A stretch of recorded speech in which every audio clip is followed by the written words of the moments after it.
Sorry for the video quality, people, but what I've done here is we have a 2004 Land Rover Discovery. This car wasn't overheating. I purchased this car. It's pretty rough condition, but it's got 65,000 original miles. Uh, but it was treated really bad and sat outside a lot. Uh, Supposedly, Land Rover worked on the vehicle, kept it up to par, but I kind of doubt that. Anyways, I don't have any overheating problems. It's just doing the classic running very warm. So I've done a lot of research, and there's a lot of things that I'm doing. I'm actually going to do more, but this is what I've done so far. So there's a company, Inline Thermostat. Okay, Inline Thermostat. They have their own website. Um, this is a 180 thermostat, and I call these goosenecks. It's like an old 350 Chevy. They bolt right on the intake manifold. I call them goosenecks. Some people might call them water necks, or there's probably a more um, sophisticated name than gooseneck. But anyways, you got two goosenecks put together, and you have a gasket with a 180 thermostat on the inside. I you have a three-way here to start with, and then down here you kind of get rid of all that bull crap that you don't need anymore, um, and you get rid of all your plastic pieces in the lines. Down here, you can't really see it. There's coolant down there that I spilled, but right this line here, you don't have to trim anything down here. I just took it apart, put the aluminum piece in there, put the two clamps back on, done. Up here, I didn't trim anything until I got it all back together, and this line here was a little bit long. I trimmed this much off of the line. Notice my cut is extremely accurate. Anyways, I did it with a razor blade. Um, Basically, I put two clamps on it too, just to feel a little bit safer about it. But it fits back in the stock position without any hard kinks. And it's out of the way of the fan. It's out of the way of everything. Almost as good as it was, if not better, because there's less crap here. So you could actually probably work on your car easier with this setup. So it's supposed to help cool it better. It's supposed to get rid of the plastic pieces that fail. It's a win-win situation. So basically, the only plastic that I have in my coolant system now would be the radiator is made out of plastic on the sides, and then you have your reservoir tank, which is plastic as well.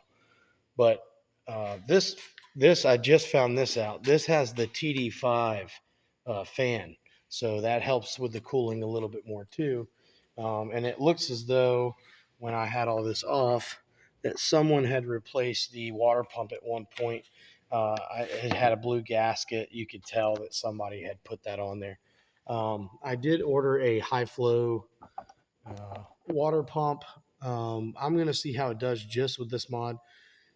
Today, without this mod, I actually put a mechanical fan on it, but the fan was too small. It wasn't pushing enough CFM. Um, it was running about 220.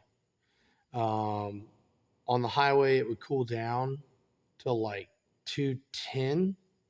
Like if you revved it up and it was getting constant air, it would go down, but that's still too warm for me. I want to get around 180, so I'm going to do everything I can to this thing to try to get it to run closer to 180 at idle, if that's possible. I also removed, I was told by the company to remove this rubber so the heat could have somewhere to escape. However, I don't think that's sufficient enough for me because it's all the way out here. Yes, it gives the heat somewhere to go, but I'd rather the heat go straight up and out of the engine bay and let this push it, let the air push through the grill and out of the engine bay through the hood or either through the fenders. I'm not sure if I have anywhere to really put some vents. It would be cool to put some kind of venting on the fenders, but there's just so much stuff on this in this engine bay that it's kind of hard to say where I would do that. So I'll probably just go through the hood, and I'll probably I don't want to do it in the back because supposedly there's a crank sensor that could get wet, right, and cause me issues. But I'm not quite sure exactly where I want to put it or what style vents I'm going to use. But those are some other things that I'm going to do to this puppy. So, but I do recommend this. This is pretty cool. And everyone I've seen online doing this is running cooler temperatures and they're ecstatic about it. Plus, I like the simplicity. Anytime you can simplify something and remove parts that can fail and make a system more sturdy, that's always a great thing. So, usually OEM wins in my book, but this is a Land Rover. This engine is notorious, probably the one of the worst motors ever, especially for overheating. I love the truck. I love the way it drives. I love the style, the boxiness, but it's just nature of the beast with this thing. They overheat, they fail, and that's why some guys convert them to LS swaps now. Some guys want to put diesels in them. I don't blame them. I would love to have a diesel in this truck, but it is what it is. I'm gonna rock this thing until until basically I'm until it blows, or either I may sell it because of the low mileage. I don't know. I probably won't ever be able to find one with this low mileage again unless I pay extremely huge numbers. Um, so this could be a flip vehicle. It might be something that I keep. This is my fifth Land Rover. I've had five of them. I still have the fourth one in my driveway, which I just robbed some parts from. I bought it for $400, and it has everything um, except the Cadillac converters with the blowed motor. Um, so it's just this is a really cool car to drive. If you ever driven one, you might understand why they're so fun and cool to drive. Why they have a cult following. They are not reliable.